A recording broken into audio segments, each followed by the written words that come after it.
ఆరుద్ర agriculture YouTube ఛానల్కు స్వాగతం. ఈ వీడియోలో మనం అగ్గి తెగులు మందు వాడేటప్పుడు తీసుకోవాల్సిన జాగ్రత్తలు, అగ్గి తెగులుకు కారణమయ్యే అంశాలు ఏంటి అనేది ఈ వీడియోలో మనం తెలుసుకుందాం. ఇక్కడ చూస్తున్నది మనం ఇప్పుడు ఈ అగ్గి తెగులు సోకిన ఆకులు అన్నమాట. అంటే ఇది అగ్గి తెగులు సోకినప్పుడు మందు కొట్టడం జరిగింది. మందు కొట్టిన తర్వాత మనకు ఈ కొత్త ఆకులు అనేవి మళ్ళీ మనకు ఈ కొత్త ఆకులు అనేవి వచ్చినాయి అన్నమాట. ఈ కొత్తగా వచ్చిన ఆకుల మీద ఆ రోగం అనేది అంటే మళ్ళీ ఈ చుక్కలు అనేవి రాకుండా ఉండాలన్నమాట. ఇప్పుడు దీని మీద ఎలాంటి ఈ తుప్పు చుక్కలు అనేవి కనిపిస్తున్నాయో అవి ఈ కొత్త ఆకుల మీద మళ్ళీ కనిపించొద్దు అనమాట. అట్లా కనిపించినట్టయితే మీ చేలో ఆ రోగం అనేది పోలేదన్నమాట. కాబట్టి మళ్ళీ దాన్ని తగిన జాగ్రత్త తీసుకోవాల్సిన అవసరం ఉంటుంది అన్నట్టు. ఇప్పుడు దీనికి రోగానికి కలిగింది తర్వాత ఈ ఆకు అనేది పనికిరాదు. మళ్ళీ మనం ఏ మందు కొట్టినా కూడా ఇది బాగా మళ్ళీ పచ్చగా కాదనమాట. కాబట్టి అది అనేది పోతుంది. కాబట్టి మనం ఆకు ఎప్పుడైతే చేలు మీద 1-2 మచ్చలని కనిపించినప్పుడే మనం దాటిని గుర్తించేసి మనం చూసుకుంటే ఇప్పుడు ఈ విధంగా మచ్చ అనేది చుట్టూ తుప్పు మచ్చ ఉండి మధ్యన తెల్లగా అయిపోతుంది అనమాట. అది చిన్నగా ఉండేసి అది కొంచెం ఇట్లా పెద్దగా మారుతుంది అన్నట్టు. అయితే ఎప్పుడైతే మనకు ఆ మచ్చ అనేది కనిపిస్తుందో ఏదో ఒక మూలలో స్టార్ట్ అవుతుంది అనమాట. ఏదో ఒక ప్లేస్లో స్టార్ట్ అయ్యేసి అది చేను మొత్తం మనం 1-2 రోజులనే వ్యాపిస్తుంది అన్నట్టు. అలాంటప్పుడు మనం ఏంటంటే ఇక్కడ ఇది కొంచెమే ఉంది, ఇక్కడ 4 కర్రలకే ఉంది, 4 మొక్కలకే ఉంది కదా, అది ఏమవుతుంది అనుకొని మనం అనుకుంటే మాత్రం అది 3వ రోజు 4వ రోజు మొత్తాన్ని చేను మొత్తం వ్యాపిస్తుంది అనమాట. కాబట్టి ఆ దశలో ఉన్నప్పుడే మనం మందుని స్ప్రే చేసుకోవాల్సిన అవసరం ఉందన్నమాట. అయితే దీనికి కారణమయ్యే అంశాలు ఏంటిదంటే, ఒకటి విత్తనానికి ఆ అగ్గి తెగులను తట్టుకునే లక్షణం లేకపోవటం. రెండోది భూమిలో బలం లేకపోవటం. భూమిలో బలం అంటే ఈ కర్బనం శాతం అలాంటిది లేకపోవటం, ఎరువులు అవి తోలకపోవటం, అది రెండొక కారణం. మూడోది ఏంటంటే మనం చేను పెరగట్లేదని, ఇంకా ఇలాంటి కారణాల చేత ఎక్కువ మోతాదులో యూరియాని ఒకేసారి వేయటం జరుగుతుంది. ఇంకొకటి ఏంటంటే పొలం పొట్ట దశకు చేరుకున్నప్పుడు ఎప్పుడైతే బెట్ట తీస్తుందో ఆ బెట్ట తీసినప్పుడు కూడా అప్పుడు కూడా ఈ అగ్గి తెగులు అనేది వ్యాపిస్తుంది అనమాట. అంటే ఇవి కొన్ని రకాలు బెట్ట తీసినా తట్టుకుంటే, కొన్ని రకాలు తట్టుకోవన్నమాట. ఆ బెట్ట తీసినప్పుడు ఎమ్మటే ఈ అగ్గి తెగులు అనేది కూడా వస్తుంది. అంటే బెట్ట తీయటం అంటే నీళ్లు పదును లేకుండా ఆరిపోవటం అనమాట. ఈ ఆరిపోవటం అనేది జరిగినప్పుడు కూడా ఈ అగ్గి తెగులు అనేది వచ్చేందుకు కొన్ని రకాల వరిలో వస్తుంది అనమాట. అది ఇది కూడా ఒక కారణం అనమాట. అందుకని మనం ఏంటంటే ఇప్పుడు యూరియాని దఫాలుగా వేసుకోవాలి. ఒకేసారి కాకుండా మీరు 5 రోజులు 6 రోజులు గ్యాప్ ఇచ్చి మీరు వేయాలనుకున్న పిండిని వేసుకున్నట్టయితే ఇలాంటి సమస్య రాదు. మనం ఒకేసారి బస్తా పడేయడం వల్ల అదేంటంటే ఇట్లా వస్తుంది. ఇంకొకటి ఏంటంటే బాగా మంచు ఎక్కువ కురుస్తున్న సమయాలలో కూడా మీరు యూరియాని ఎక్కువ వాడొద్దు అనమాట. ఇంకొకటి ఏంటి, మనం యూరియా అనేది ఆకు మీద బాగా మంచు అనేది పేరుకుపోయి ఉన్నప్పుడు, ఇప్పుడు ఈ ఆకు మీద మంచు అనేది ఉంది, ఇప్పుడు దీని మీద ఇట్లా మంచు ఉన్నప్పుడు మనం యూరియా అనేది చల్లరాదనమాట. చల్లినప్పుడు దీని మీద పడ్డప్పుడు ఆ యూరియా అనేది దీని మీద పడితే అది కూడా ఒక అగ్గి తెగులు మచ్చలాగానే ఏర్పడుతుంది. కాబట్టి దాన్ని చూసి కూడా మనం అగ్గి తెగులు అనుకునేందుకు ప్రమాదం కూడా ఉందన్నమాట. కాబట్టి ఆ యూరియా అనేది మంచు అనేది లేకుండా పోయాకనే చల్లుకోవాలి. అగ్గి తెగులు మందు కొట్టేటప్పుడు కూడా ఆకు అనేది మొత్తం ఆరిపోయిన తర్వాతనే ఈ అగ్గి తెగులు సంబంధించిన మందులు అనేవి కొట్టుకోవాలి. అగ్గి తెగులు అనేది మనం చేను ఎప్పుడైతే 2 నెలల లోపు, అంటే నాటేసిన నెలలోపు లేదంటే విత్తనం నారు పోసిన 2 నెలల లోపు ఈ అగ్గి తెగులు అనేది వచ్చినప్పుడు మనం దాన్ని ఈ పౌడర్ రూపంలో ఉన్న మందులు కొట్టుకోవటం మంచిదన్నమాట. అంటే ఫీజీ1 లాంటిది కాకుండా ఇవి ఎక్కువ ఈ ఉధృతి అనేది ఎక్కువగా ఉంటే ఏమైందంటే ఆకులు మనకు ఈ విధంగా అయిపోతాయి. ఈ అయిపోయినప్పుడు మనం ఇలాంటప్పుడు మనం లిక్విడ్స్ అనేవి అంతగా పనిచేయవు అనమాట. దీనికి పౌడర్ రూపంలో ఉన్నదే మనకి ఎక్కువ పనిచేసేందుకు అవకాశం ఉంటుంది అనమాట. కానీ ఈ దశలో ఉన్నప్పుడు అదే కొట్టుకోవాలి. ఇంకొకటి ఏంటంటే 2 సార్లు కొట్టుకోవాలి. అంటే ఒక 10 రోజుల గ్యాప్ తర్వాత మళ్ళీ కొట్టుకోవాలన్నమాట. కొట్టుకున్న తర్వాత మనం కొత్తగా వచ్చిన ఆకులను గమనించి వాటి మీద ఎలాంటి మచ్చలు లేనప్పుడు అప్పుడు మన చేలో రోగం అనేది పోయిందనేది గుర్తించాలన్నమాట.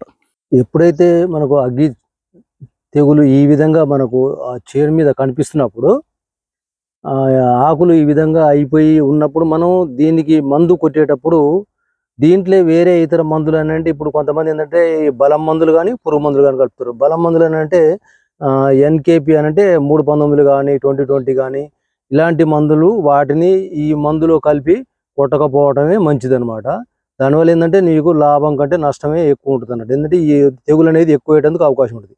ఇంకోటి ఏంటంటే పురుగు మందుని దీంట్లోనూ కలుపుకోవాల్సిన అవసరం లేదనమాట. ఈ దశలో ఉన్నప్పుడు ఈ ఆకు అనేది పొయ్యి మళ్ళీ నీకు కొత్త ఆకు వచ్చిన తర్వాతనే నువ్వు వేసిన ఏ బలం మందు వేసినా ఏది వేసినా అది తీసుకుంటుంది అనమాట. ఎందుకంటే ఇప్పుడు ఈ ఆకు అనేది రోగం తలిగి ఇది ఎండిపోయే దశలో ఉంది. నువ్వు ఏ బలం మందు పెట్టినా కూడా దాని మీద అది పనిచేయదు అనమాట. అందుకని పురుగు మందు కానీ బలం మందు కానీ నువ్వు ఇట్లా ఆకులు ఈ విధంగా ఉన్నప్పుడు మనం కొట్టుకుంటే అది మీకు పెట్టుబడి నష్టమే కానీ ఏ విధమైన లాభం అనేది ఉండదు అనమాట. ఈ విషయాన్ని గుర్తుంచుకోవాలి. మనం పురుగు వస్తుంది అనుకున్నప్పుడు లేదా చేను మళ్ళీ రోగంతో కోలుకోవాలనుకున్నప్పుడు కొంచెం 10 రోజులు అయిన తర్వాత ఇట్లా ఈ కొత్త ఆకు అనేది మనకు కనిపించినప్పుడు దీని మీద మనం ఆ మందులు 319 కానీ అవి కానీ తర్వాత ఇంకేదైనా గ్రోత్ ప్రమోటర్స్ కానీ లేదా దాంతోపాటు పురుగు మందు కానీ మనం కొట్టుకోవడం వల్ల ఎక్కువ ప్రయోజనం ఉంటుంది. రైతులు ఈ విషయాన్ని కూడా తప్పనిసరిగా గుర్తుంచుకొని ఈ రోగం ఉన్నప్పుడు మీరు ఆ పురుగు మందులు కానీ ఈ బలం మందులు కానీ కొట్టకపోవటం చాలా ముఖ్యం. ఆ 10 రోజుల గ్యాప్ తర్వాత మళ్ళీ మీరు కొట్టుకున్నట్టయితే మనకు దానివల్ల తగినంత ప్రయోజనం అనేది ఉంటుంది. ఈ అగ్గి తెగులు మందుని ట్రైసైక్లోజోల్, కార్బండిజం, భీమ్, బాన్ అని ఇట్లా రకరకాల పేర్లతో మనకు మార్కెట్లో దొరుకుతాయి. ఈ ట్రైసైక్లోజోల్ని లేకపోతే ఫీజీ1 అని ఈ ఫీజీ1ని మనం ఈ దశలో ఉన్నప్పుడు మనం కొట్టుకోకపోవటమే మంచిది. అంటే బాగా ఆకులు మొత్తం ఎర్రగా అయిపోయి ఉన్నప్పుడు అది దానికంటే ఈ పౌడర్ రూపంలో ఉన్నాయి అవి పనిచేస్తాయి. లేదంటే ఇప్పుడు ఈ బ్లాసిల్ అనేది ఇప్పుడు ఇది ఉన్నది, ఇది కూడా దీంట్లో ట్రైసైక్లోజోల్ ఉంటుంది. ఇంకా దాంట్లో వేరే ఫార్ములా కూడా ఉంటుంది అనమాట. పొప్రోజిల్ అనేది ఇలా ఉంది దీంట్లో ఒకటి. అదేవిధంగా ఇది కూడా ట్రాక్టర్స్ అని ఉంది, క్రిస్టల్ కంపెనీ వాళ్ళది. దీంట్లో కూడా ట్రైసైక్లోజోల్ ఇంకా వేరే ఫార్ములా 2 కలిసి ఉంటాయి. ఇది కూడా అజిస్ట్రోబిన్ అని ఉంది, దీంట్లో ట్రైసైక్లోజోల్ అజిస్ట్రోబిన్ అని ఉంది. బట్ ఇవి కూడా మనకు అగ్గి తెగుల మీద పనిచేస్తాయి. వీటిని మనం ఒక 10 రోజులలో 2 సార్లు చేసుకోవాలి. ట్రైసైక్లోజోల్ కానీ భీమ్, బాన్ కానీ ఇప్పుడు ఇవి కానీ మనం వాడుకున్నప్పుడు వీటిని మనం కంట్రోల్లో ఉంచుకోవచ్చు. ఈ పౌడర్ రూపంలో ఉన్న మందులు ఏవైతే ఉంటాయో ఇవి అగ్గి తెగులు మనకి ఈ విధంగా ఉన్నప్పుడు ఈ పౌడర్ రూపంలో ఉన్న మందులు కొట్టుకోవటమే బాగుంటుంది. తర్వాత మాత్రం ఈ పౌడర్ రూపంలో మందులని వాడకపోవటమే మంచిది. అప్పుడు మనం ఈ లిక్విడ్ ఫామ్లో ఉన్న ఇప్పుడు ఇంతకుముందు చూపించినటువంటి మందులు వాటితో పాటు ఫీజీ1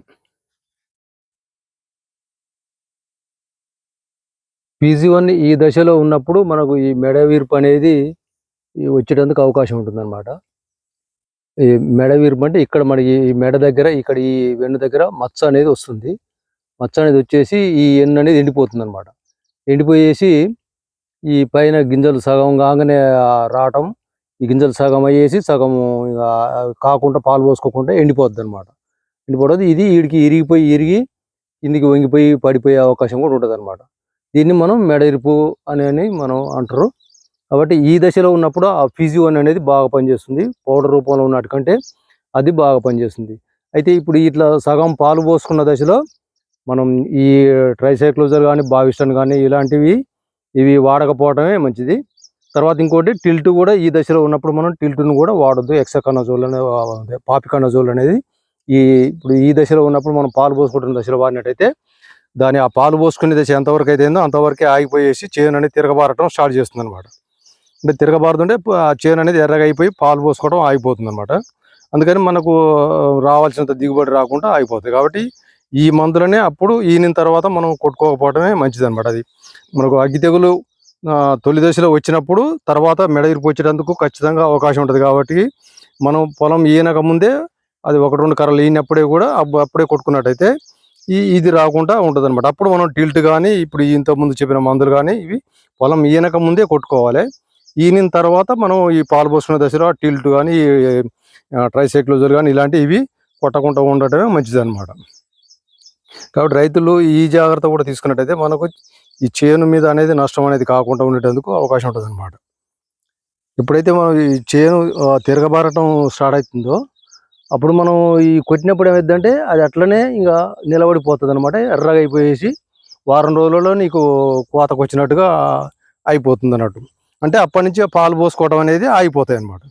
కాబట్టి మనం ఆ దశలో ఇప్పుడు ఈ పాలు పోసుకునే దశలో ఆ మందులను కాకుండా మనం ఫిజియోని కొట్టుకొని దీన్ని నియంత్రించుకోవచ్చు.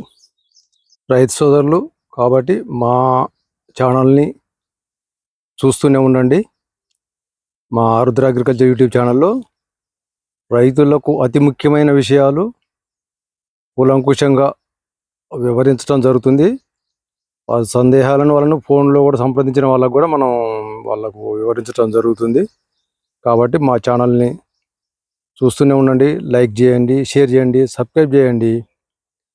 ఈ వీడియోని చూసినందుకు ధన్యవాదాలు. మీ మిత్రులకు కూడా ఈ వీడియోని నచ్చినట్టయితే షేర్ చేస్తారని కోరుకుంటూ మీ ఆరుద్ర. నమస్కారం.